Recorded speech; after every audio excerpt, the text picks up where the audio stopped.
their learning journey. Fantastic. I think we've got some past students here with us today. So if anyone would like to take the opportunity to chat towards the end, you're more than welcome to. You'll be more than welcomed. Now, we also have practicing classical osteopaths who were osteopaths and they came and joined the institute. They did the postgraduate diploma course and they are now applying those principles, the osteopathic principles, into everyday practice. So it'll be lovely to hear from you, and I hope you get something out of this today. So forgive us for the language that we use. We're trying to be student friendly so that it does make sense to osteopaths who may be hearing some of this terminology for the first time.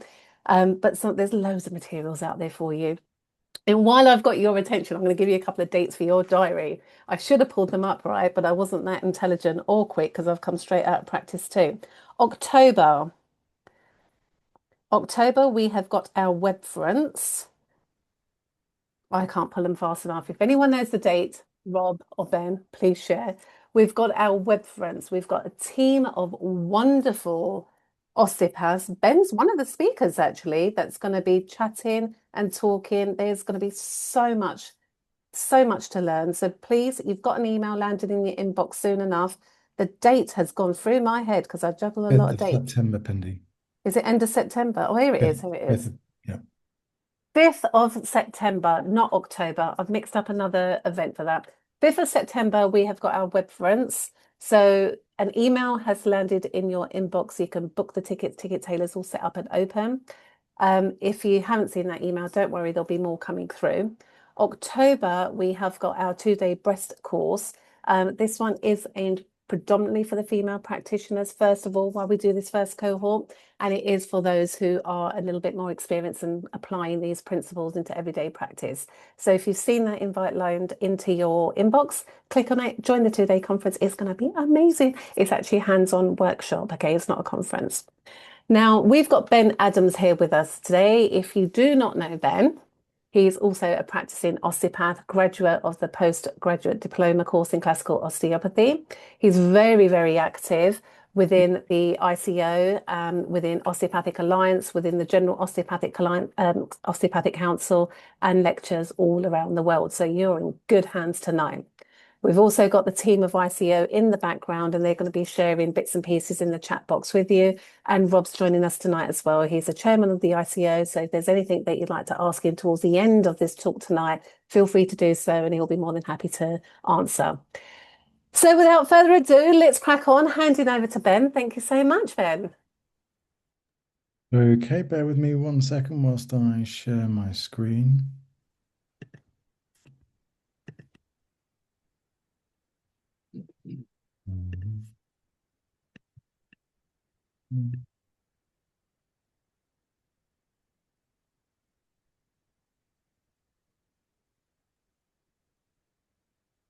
Okay, bear with me. There we go.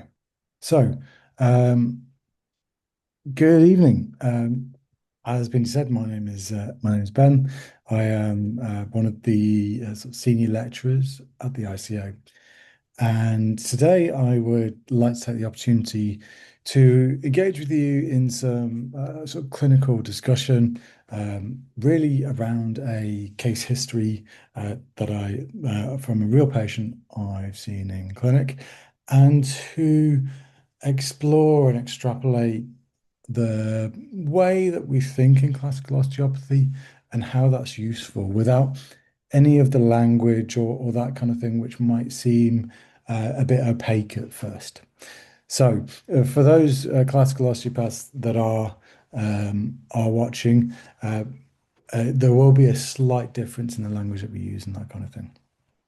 So, um, why studying classical osteopathy changes your thinking, your patient relationships, and your practice. And for me, I graduated in 2008.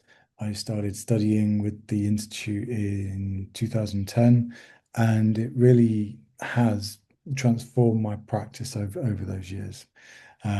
And what we'll do is we'll have a look at this patient and see perhaps why or how it has transformed my practice, and can do the same for you as well. So, I would like to take the opportunity to talk to you about a man in his 50s with 30 years of back pain. Now, this was 30 years of having pain at night, from the lower leg up to the head, pain across the suprascapular region. He didn't have any neurological symptoms at the time, but he did have a cervical disc prolapse 10 years earlier, which had given him left arm symptoms, so a bit of radiculopathy and things. Importantly, the neck pain started soon after a high-speed car crash. Now, one of the important things to note is actually the car rolled. So this means the mechanics he went through, the forces he went through, would be, say, quite different to if you had a head-on collision or you had someone hit you from behind. It was also high speed as well. So when we're asking questions about how things have happened, it's really important to get a sense of a whole kind of picture as to what's gone on. And the reasons for that I will explain a little bit later. So this gentleman had heard it all. As you'll hear in a little bit, I met him at a business meeting, and he had seen everyone, done everything that you could imagine. So he'd seen osteopaths, chiropractors, physiotherapists, had steroid injections. He even had surgical de-innervation. So generally, throughout all of that, the treatment his pain would drop from 8 out of 10 to a 2 or 3, but it would only last for a few weeks and then it would come back. And uh, to say he was skeptical that I would be of any use to him would be to underestimate it. You know, he'd had years and years and years of this cycle, and he was in significant amounts of pain. When you see someone who has been in long-term pain for a long period of time, they have this look to the face where they're slightly anguished, and he definitely had that, and it was disrupting his sleep. So he would go through periods where he could barely sleep at all, um, and he was at his wit's end with it basically.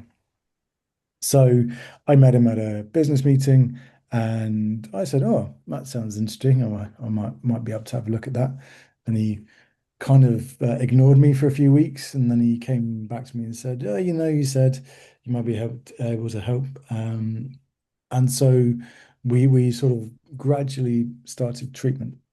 And uh, what this is about is what I first found and what changed as I treated it and the results of that.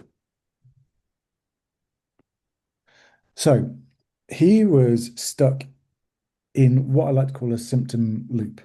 There's probably a more fancy name for it, but we'll go for symptom loop for now. So the pain would go up, he would see someone, pain would reduce temporarily, a few weeks would go by, and then the symptoms would return, and he was stuck in this cycle. And the issue for that is that obviously the pain remains, and you get this sort of fluctuation of symptoms as it goes on.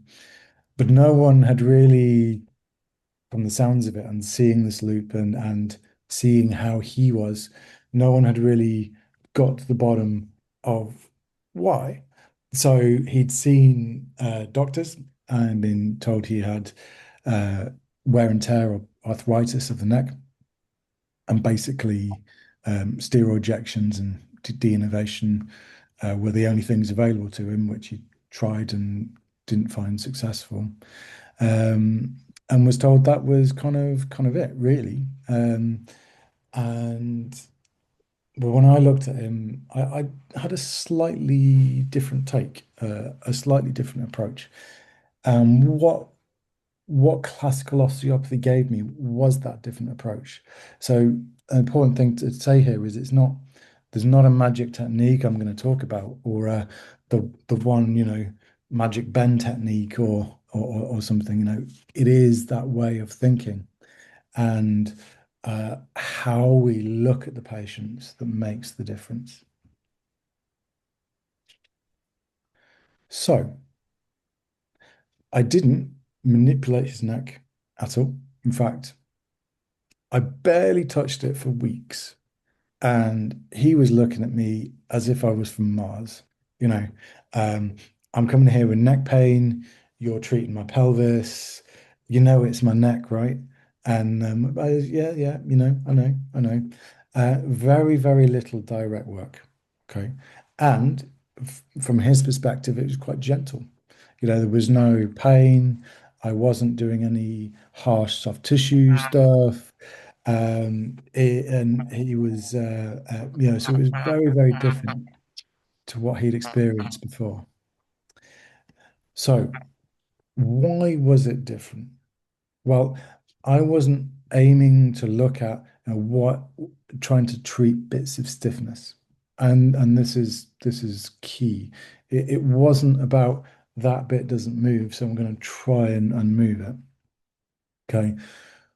What we are looking at is trying to understand the forces behind what's going on. Why are things like they are?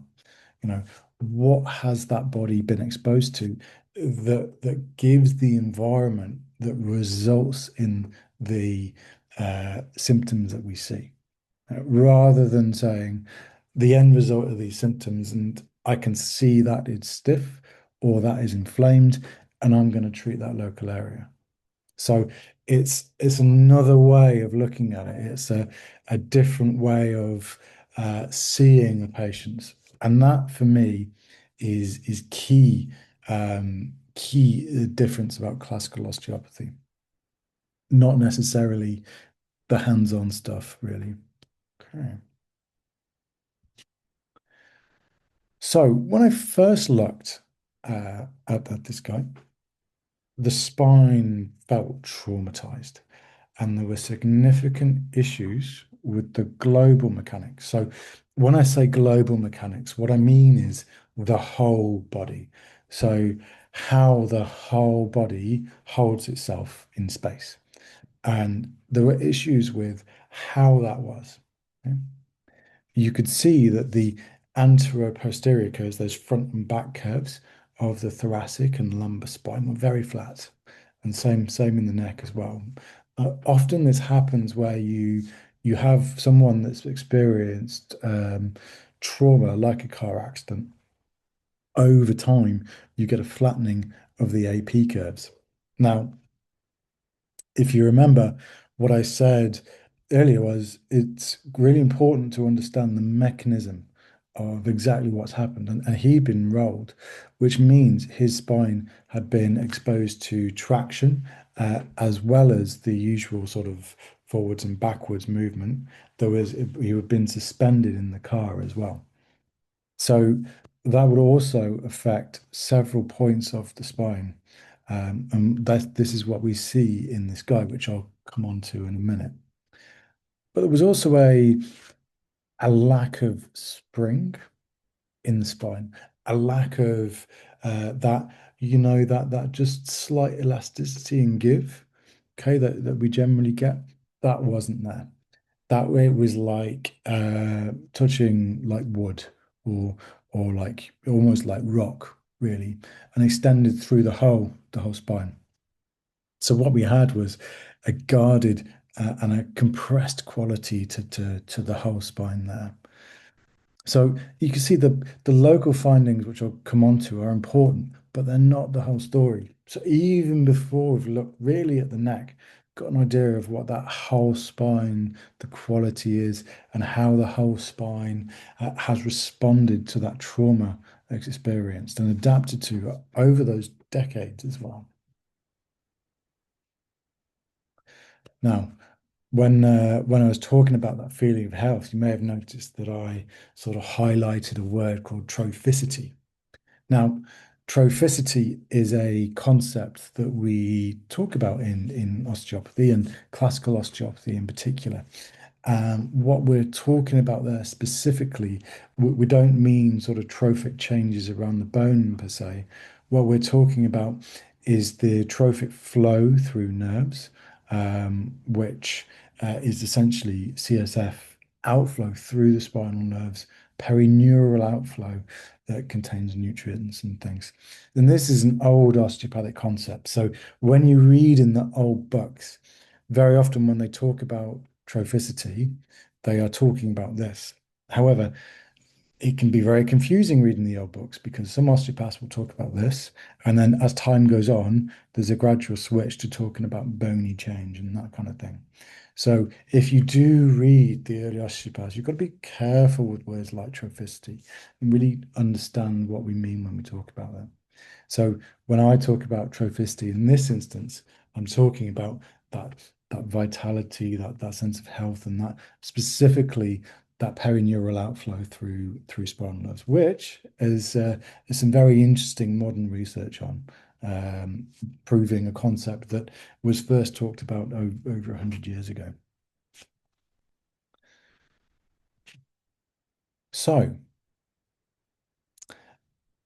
the base, the foundation, the what are we talking about when we're talking about the spine as a whole and global mechanics? Well, when we talk about the foundation or the base of the mechanics, very often in the global sense, very often what we talk about is the pelvis, right? And what you could feel in this guy is significant strain in the pelvis, particularly around the left sacroiliac joint. And you can see in the picture there is actually different directions of fibers of ligaments within the sacroiliac joint. And it's both the oblique and the vertical fibers that were there's an awful lot of tension around, and you could feel bony changes around the SI there as well. So that would be the mark, what we call plastic change. Um, so changes to the ligaments around that left sacroiliac joint, as an example, but part of a whole. So again, whilst there might be local findings in the sacroiliac joint, we'll always go back to look at it in terms of regional and global mechanics as well. So there was strong tension around the left hip there, and compaction through the lumbar spine. But Pindi, just to say, I can't access the chat. So if anyone's asking me a question as I'm going, I've lost my mouse, so I can't see. So I'll just continue this slide, and then if anyone's asked a question, can you let me know? So there was uh, there's strong tension around the left hip, compaction through the lower lumbar spine. So before there was really a neck issue, there was a base problem, a problem with the foundation, if you will, there. Yeah. And so even without looking at the neck, we've got issues what to think about there. Okay.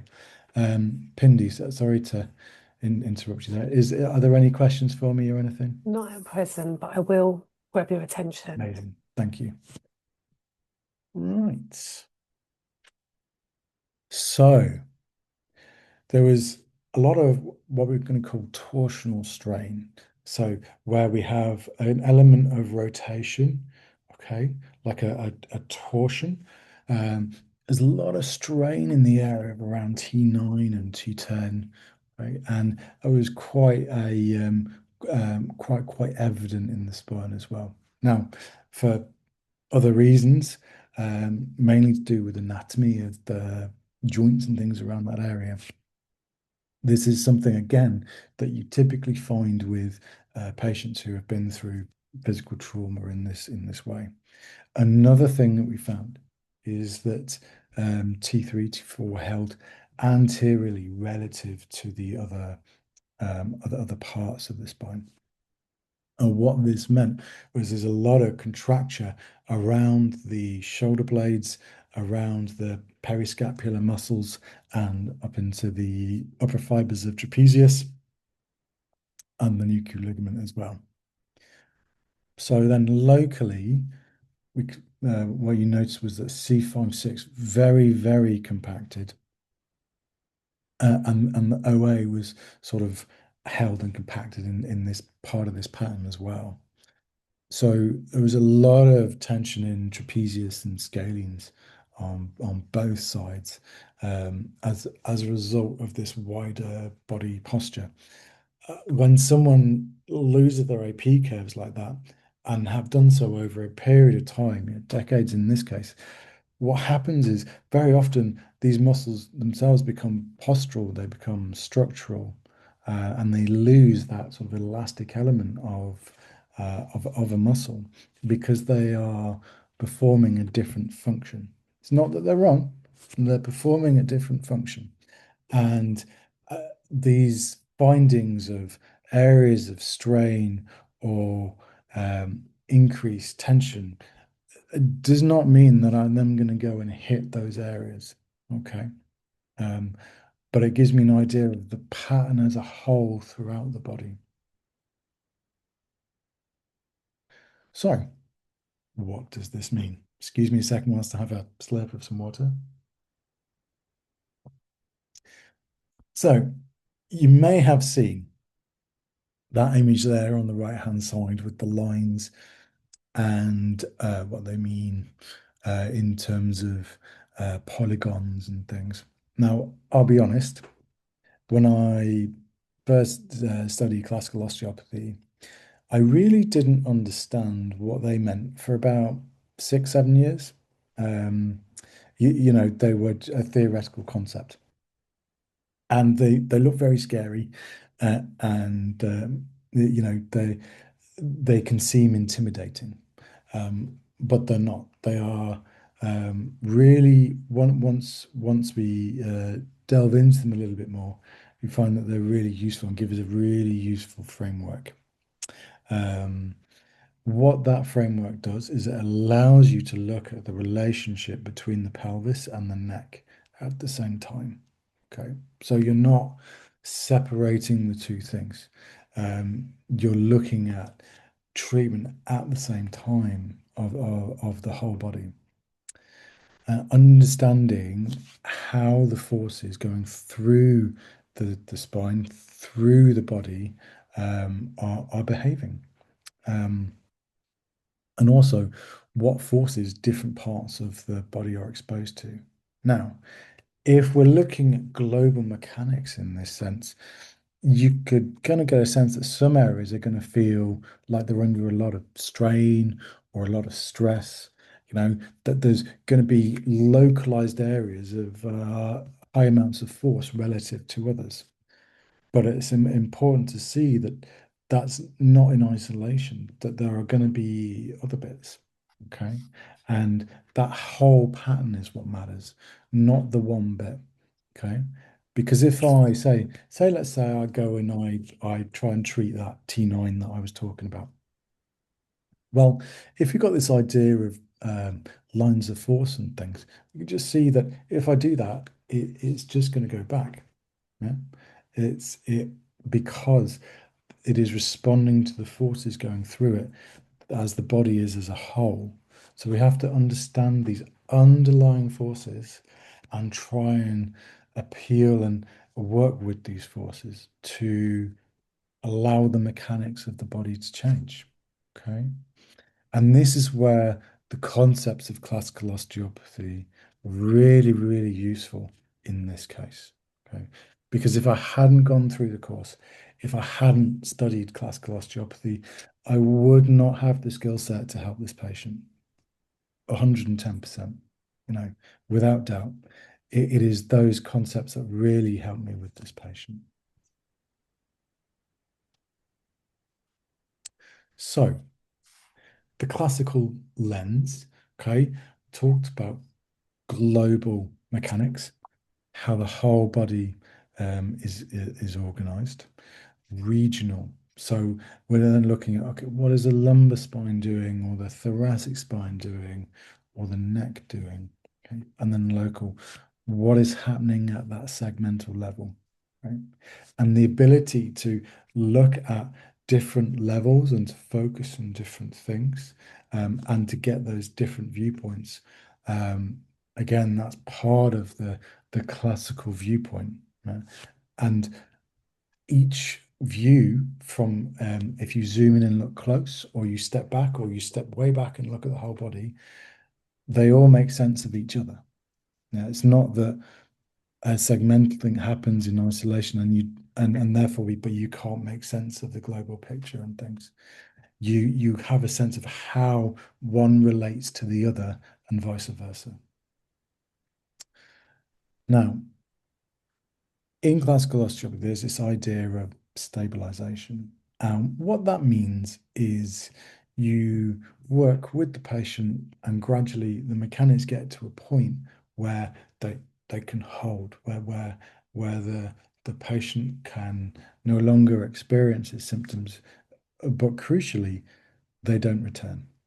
And this is what is called stabilization. And it's a period where the mechanics essentially have become more efficient. And what we want to do, our way of working classical osteopathy, is essentially to stabilize all our patients. And in some cases, if you take that local approach, if you say, oh, okay, I'm going to go after that C5-6 or that T9 or that left SI, okay, because that's still a local approach, even though you're looking at the wider mechanics. Yeah. If you do that, you start working locally too early in that way, or inappropriately in that way, you may get a change that can't hold, that can't stabilize. Okay. Now that's not a technique issue. That's the way we think about it, the way we look at things. So in this case, what would that mean? So I looked at the soft tissue. Okay. Now, uh, what do I mean by that? I'm not talking about doing soft tissue work or effleurage or massage or inhibition or anything like that. Okay. What I'm talking about is looking at the superficial tension, or more correctly, the tension through the superficial tissues first. Why? It is tempting to look and think, oh, that joint is tight, I'll make it move, or that muscle is shortened, I'll lengthen it. But we've got to look at that, the tension going through the wider patterns first. What that does is it allows a correlation to happen between the muscle and the fascia, okay? And then the muscle and the spinal joints, for example. So here you've got a picture. You can see there are layers to the fascia. Okay, there's a superficial layer that sits within the skin, and then there are deeper layers, yeah, of the fascia. And you've got to gradually work with these. And then that starts to appeal to the epimysium and the perimysium. Yeah. So you're using that connection, in this case, through the fascia into the muscle, into the spine. Okay.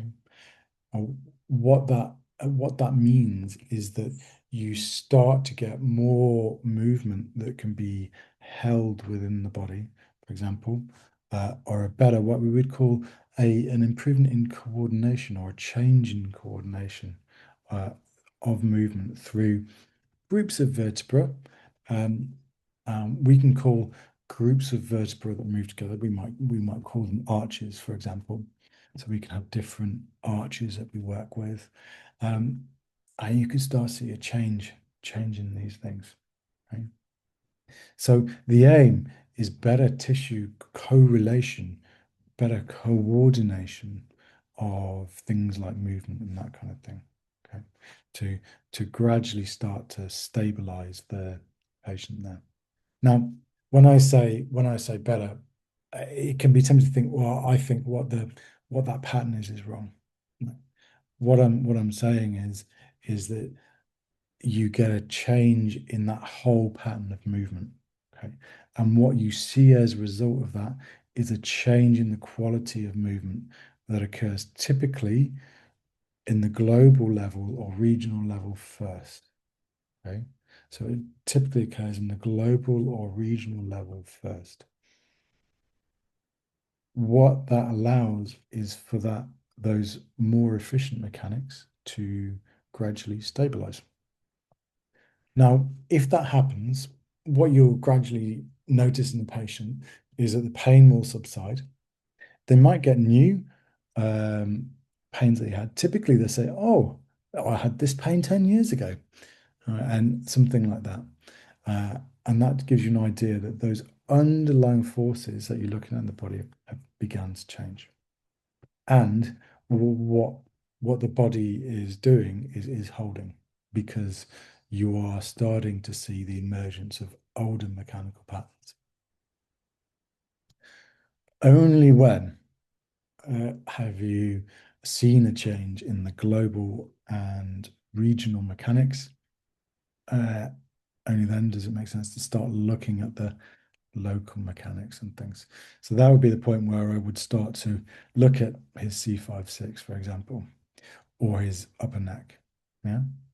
And when I say look, I don't mean isolate that movement in itself, but using long lever techniques and things, because the long lever techniques generally help with coordination and the correlation that I've talked about.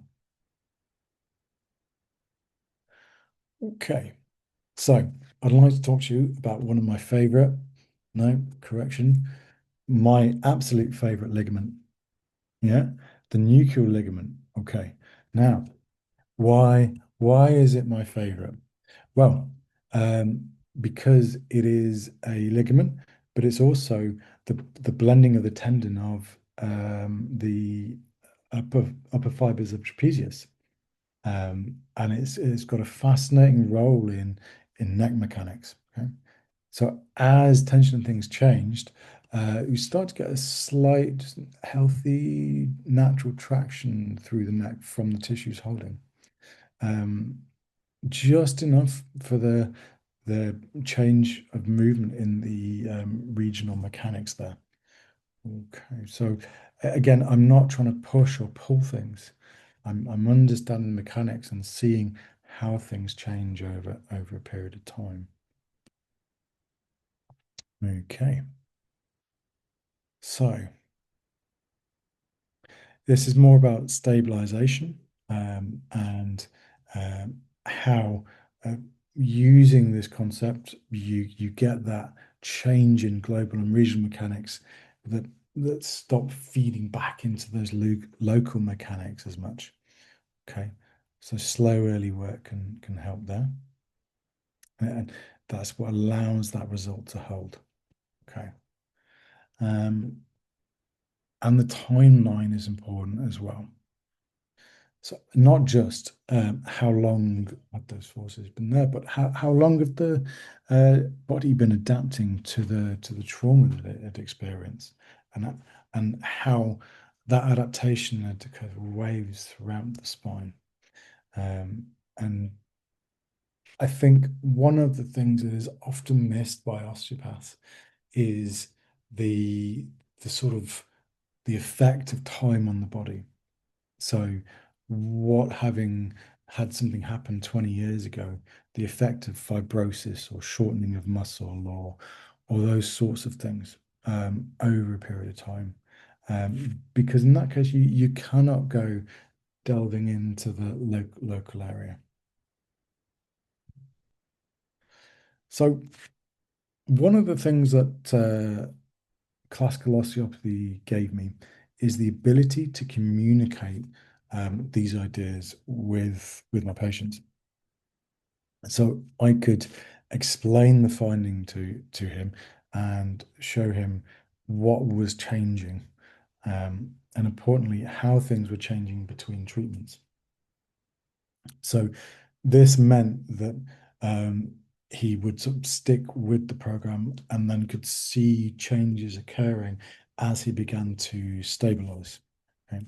But one of the key elements of it is a soft skill, because we often think about technique or we think about tools in the toolbox.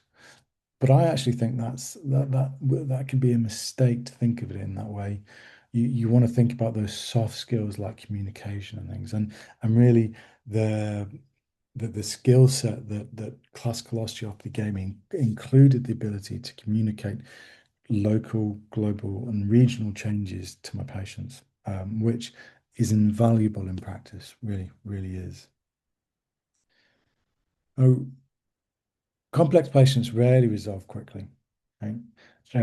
If the patient understands your reasoning, they are more likely to work with you to the point that they stabilize. Right? And this helps build relationship with the patient and trust. It also, to be blunt, helps build a patient list because if you can stabilize them, they are much more likely to refer people to you. Um, because you have resolved their symptoms over the long term, they don't just keep coming back. And that again is a key difference with classical. Okay, so why do I why do I think classical osteopathy is worth studying? Well, it gives you that bigger map to play with. It gives you the reasoning for difficult cases, and it stops you chasing symptoms. Um, it helps you explain whole body treatment without sounding vague. So it gives you precise language around what you're doing, and you can talk about that global, regional, and local effects to the patient, which more often than not will actually correlate with what they are experiencing. You can explain their symptoms to them. And it allows you to explain why things are reoccurring. Uh, Again, that is a huge thing. You can say why it's happening and what the different relationships are in the pattern of their body movement that they're experiencing. It's invaluable, really. What do you need to understand this? Well, really, what I've talked about is mechanics from different perspectives. So the way the body behaves, the way the body moves, from both a local, regional, and global perspective. An understanding of different qualities of soft tissue. So something I've not really gone into would be the idea of how differences in lymphatic congestion and venous congestion can affect the musculature, can affect the ligaments, um, and the relationship with those superficial and deep tissues of the body. So the relationship between the superficial and the deep elements there. Then there's the role of pain sensitization, the role of the sympathetic nervous system within that, and the regional organization that you often find, or you do find, within the autonomic nervous system, and how that relates to the threshold of nociceptive triggering and all that kind of stuff. Lastly, lastly, long lever techniques. Okay, so all of that, all of that you have to know before you come to the techniques.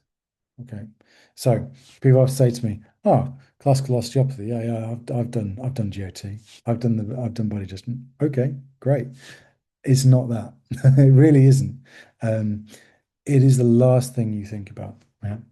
The way we teach technique is about understanding from that point of view, from all those things I've talked about before we even touch the patient.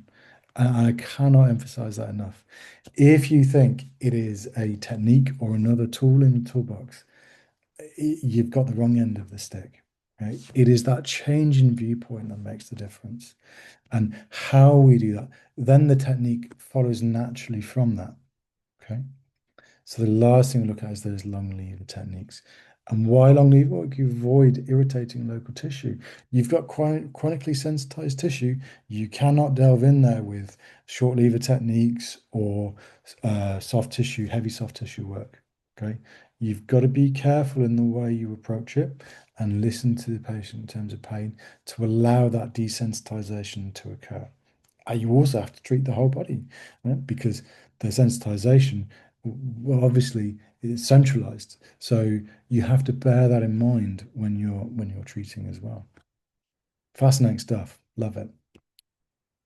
Lastly, and most importantly, this is Simon. So Simon is the patient who I saw, and this is his story. Now, important to note is that he has had many decades of pain, and you will get there's a sense of frustration that he has there.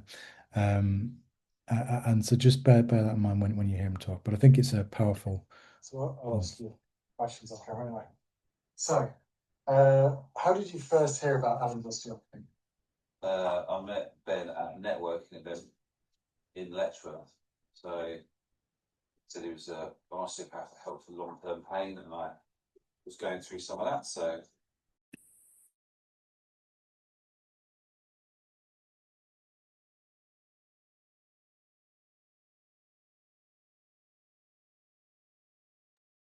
Ben, I think the sound has gone. issue with my neck ever Oh, since. there it is. There it is.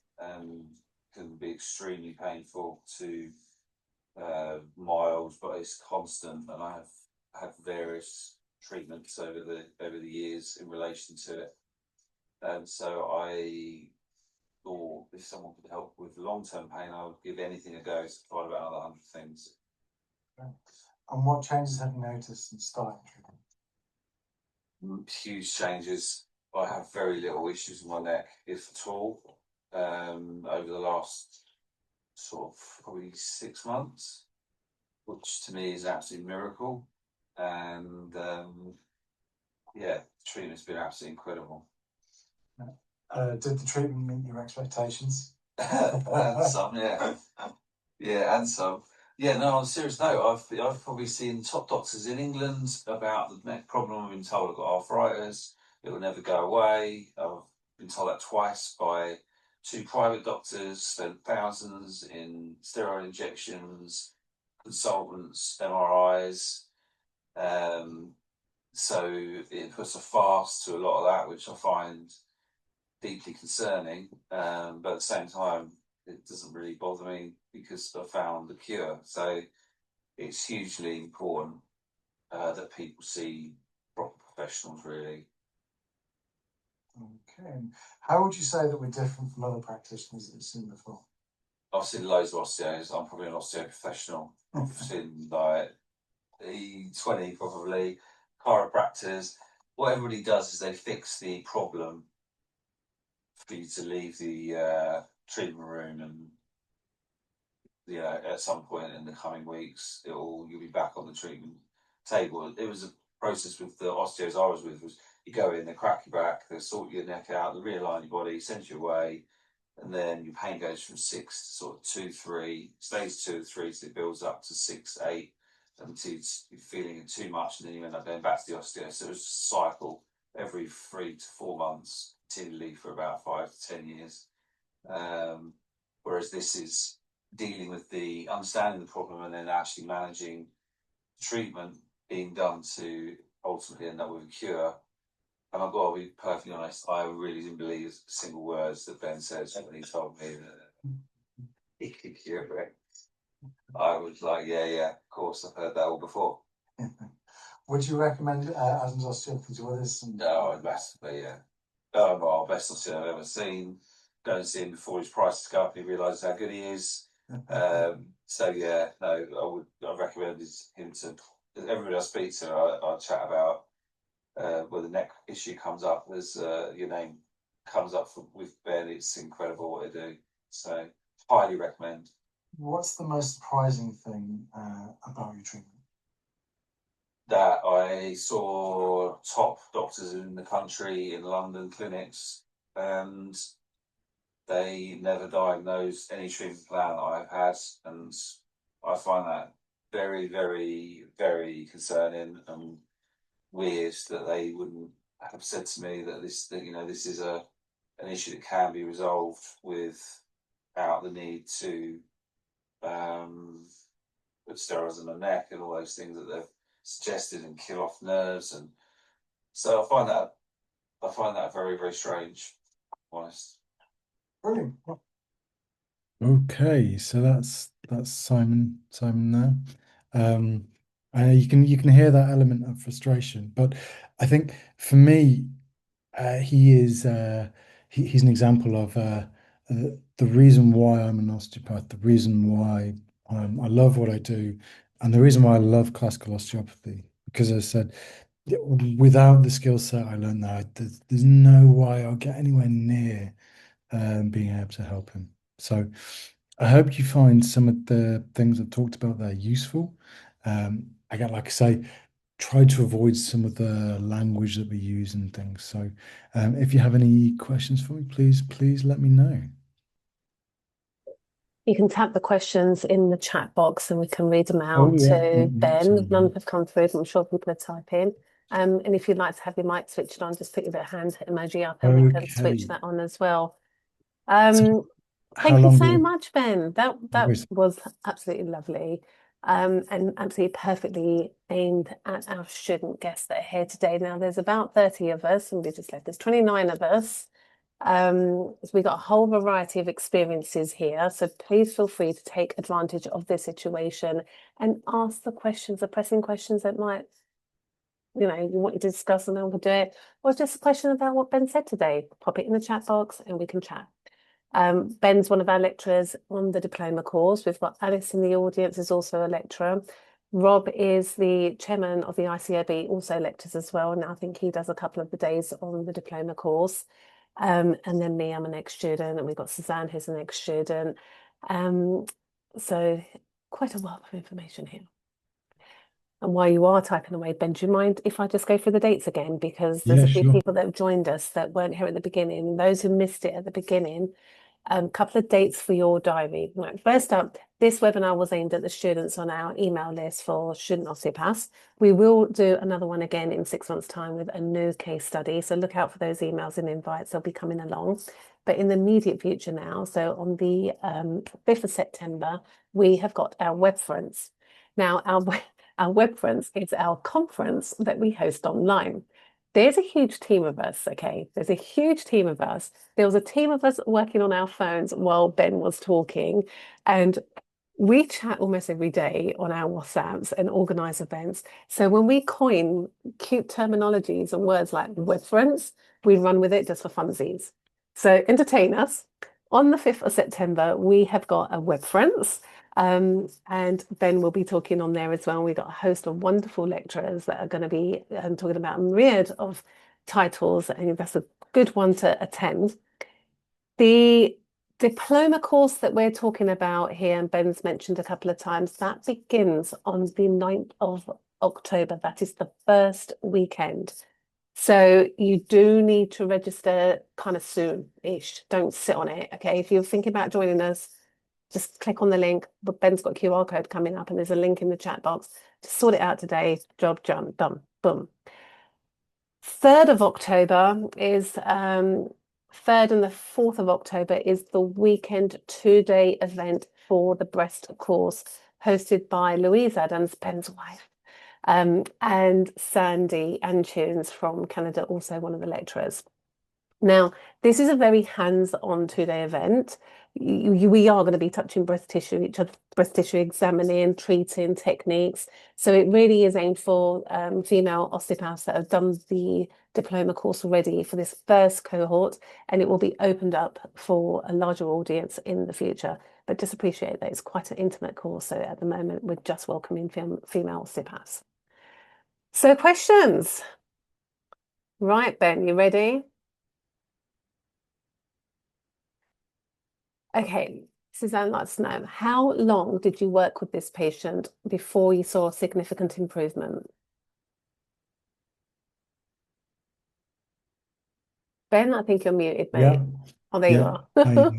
So how long did I work for significant With this improvement? patient, yeah. Yeah. So I would say I started to see improvement in general mechanics and things like that at around about week 3, week 4. However, it was about 2 months before I started to see real change in the symptoms. And about 4 months before the pain dropped to virtually nothing. Not necessarily weekly throughout that period of time, but as a whole time frame, that was how long it took. I've got access to the chat there. So, Suzanne, first of all, does that answer your question? Yeah.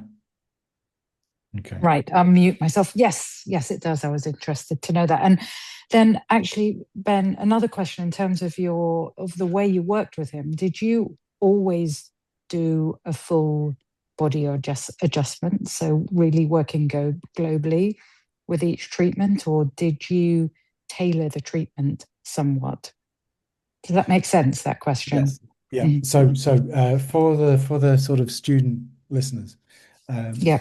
often when we talk about body adjustment, what we're talking about can be a routine. So a way of working. However, I would take the view that it's more of a philosophy or a principle, and it doesn't really matter what position the patient is in. So I would say, but in terms of doing the routine in that way, yeah, I started the supine as we tend to do.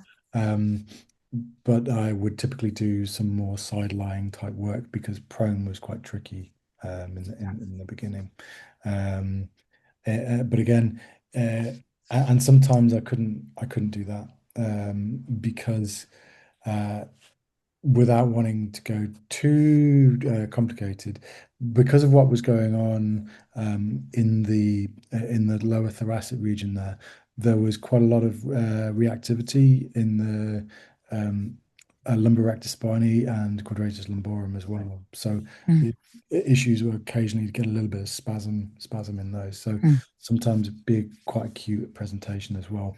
But importantly, acute on top of that chronic underlying pattern that we saw there. So yes, a little bit, but now I would do more of that routine that I would recommend body adjustment for sure. Yeah. Yeah, understand. Thank you. No worries. So Dan's on it. Dan's on it. She's answered. excellent. Reese has a question on clinical reasoning. We'll drop down to Reese. So, when you treat structures away from the presenting complaint rather than local issue itself and see an immediate change follow through to the distal presenting area, how much weight do you personally give that as confirmation you found the driver versus short-term neurophysiological response? Do you always reassess later to confirm it holds?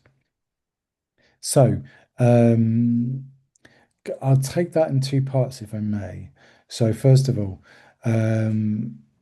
do I always see an immediate change? Uh, to some degree, yes.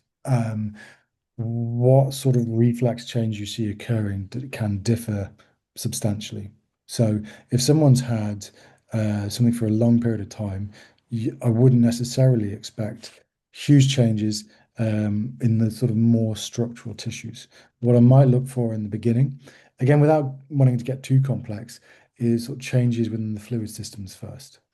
An element that I haven't touched on, but is key to this, is that the element of sort of lymphatic and venous congestion that often follows things like fibrosis. There's the effect on those deep and superficial layers of fascia that I talked about there. So yes, you would often see some sort of change.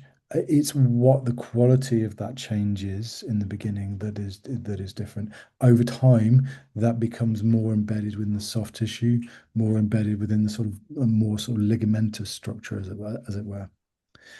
How much weight do I give that? Again, I'm not necessarily looking for a single driver. If you have a person who has had evidence of sensitization occurring over many, many years, you are unlikely to find a single driver in that sense. But I will always look for changes, what changes I see, and how those changes progress treatment to treatment, and then over a grouping of treatment, typically 4 to 6 treatments, I then reassess. What I'm typically looking at is changing those global and regional mechanics that I talked about. But it's important. I'm not looking for a sort of key insult to the body or what it used to be called like a key lesion or something like that as a single driver. It's more a confluence of various different things, very often multifactorial. I hope that makes sense. Thank you. No And worries. Alice has added a lovely comment to that as well, Ree. So have a little read of that in the chat box. I hope that didn't seem rude when I skimmed through. It's just Sean had answered everyone's questions. So I'm so sorry if that felt like I just kind of jumped on everyone. Thanks, Andrew. Lars, I hope that answered your question about how to find classical osteopath. Vish wanted to know how long you've been in practice, Ben. So I think I went to school with Vish as well. So that's the Vish I graduated with. Hello, Vish. I've been in practice for oh God, since 2008. So what's that, 18 years? Oh, Barely. that's a baby, Ben. Been 24 years now, so Yeah, I had hair when I first graduated, and that was quite a while ago. he works long hours, okay? Yeah. It's not stress, it's long hours. Yeah. Yeah, studying classical doesn't turn you bald. No, no. Fantastic. I think there's another question. It is, yay. Hey, Vish. We went to uni together. Oh, how sweet. What small world. Lovely to have you here. I hope you check us out a little bit more and check out the diploma. Um, if anyone has any more questions, please do chat away underneath. Well, Oh, there's there you a go. question. Yeah, there is. Yes, Great presentation, really inspiring. Do you give your patients homework, i.e. exercises, practice, etc.? yes, I do. The exercises that I give them depends on how they are. So, uh, for example, in something like this case, it would be very simple, very easy exercises to begin with, if at all. I might not give exercises for a little while because I want the body to be in a position where exercises can help.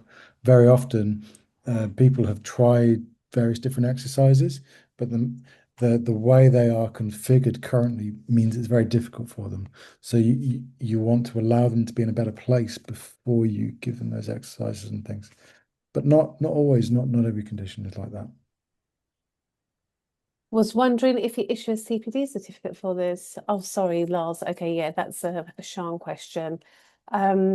Look, Sean is going to be sending out a feedback form for you all. Okay, she is the maestro of the ICO. Nothing happens without Sean's magic wand. So please fill in that feedback form because we are aiming to do a couple of these a year, as I mentioned earlier, and we can only improve upon them and give you what you need if you give us feedback. So this is the first one that we've done so far. We've got another one scheduled in 6 months' time. We can tailor that to suit some of your needs. If you tell us how we went today, how everything went today. CPD form, personally, let's just see what the institute say. I don't run the institute. Let's just see what they say. We'll figure that one out. I think that might be it, guys. What do you reckon? You had a little QR code, didn't you, Ben? Oh, yes, I do. Let me just. So Sean doesn't mind popping the link into the chat if it's nearby. Ben's got a QR code. Rob, did you want to say a few words before we wrap up? No, You I might don't not. think so. That's been really interesting. Thank you very much, Ben. Lovely. Any closing words, Ben? I have to unmute myself, sorry. I thank you very much. It was a really great presentation. If you have any questions for me, or you have any questions, Roger, I'm more than happy to answer them. Any of the faculty be more than happy to answer them. Please do reach out to us. We'll wrap it up and we'll see you another night. Take care, everyone. Good night. And thank you for being here. Bye. Bye. Bye, everyone.